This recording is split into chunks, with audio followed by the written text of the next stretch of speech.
Ésaïe chapitre 9. Mais les ténèbres ne régneront pas toujours sur la terre où il y a maintenant des angoisses.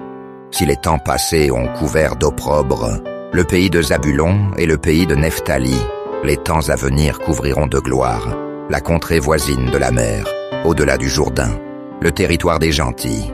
Le peuple qui marchait dans les ténèbres voit une grande lumière. Sur ceux qui habitaient le pays de l'ombre de la mort, une lumière resplendit. Tu rends le peuple nombreux, tu lui accordes de grandes joies. Il se réjouit devant toi, comme on se réjouit à la moisson, comme on pousse des cris d'allégresse au partage du butin. Car le joug qui pesait sur lui, le bâton qui frappait son dos, la verge de celui qui l'opprimait, tu les brises comme à la journée de Madian.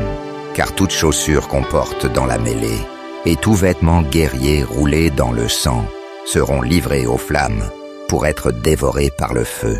Car un enfant nous est né, un fils nous est donné, et la domination reposera sur son épaule. On l'appellera admirable, conseiller, Dieu puissant, Père éternel, Prince de la paix, donné à l'empire de l'accroissement, et une paix sans fin au trône de David et à son royaume, l'affermir et le soutenir par le droit et par la justice, dès maintenant et à toujours. Voilà ce que fera le zèle de l'Éternel des armées. Le Seigneur envoie une parole à Jacob, elle tombe sur Israël. Tout le peuple en aura connaissance. Éphraïm et les habitants de Samarie, qui disent avec orgueil et fierté, des briques sont tombées, nous bâtirons en pierre de taille.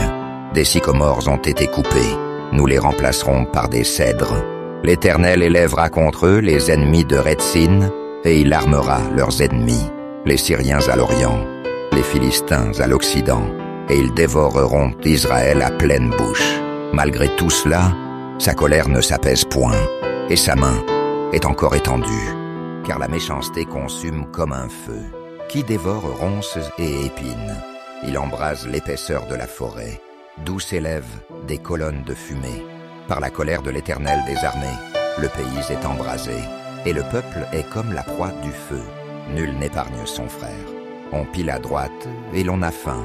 On dévore à gauche, et l'on n'est pas rassasié. Chacun dévore la chair de son bras. Manassé dévore Éphraïm, Éphraïm Manassé, et ensemble ils fondent sur Juda. Malgré tout cela, sa colère ne s'apaise point, et sa main est encore étendue.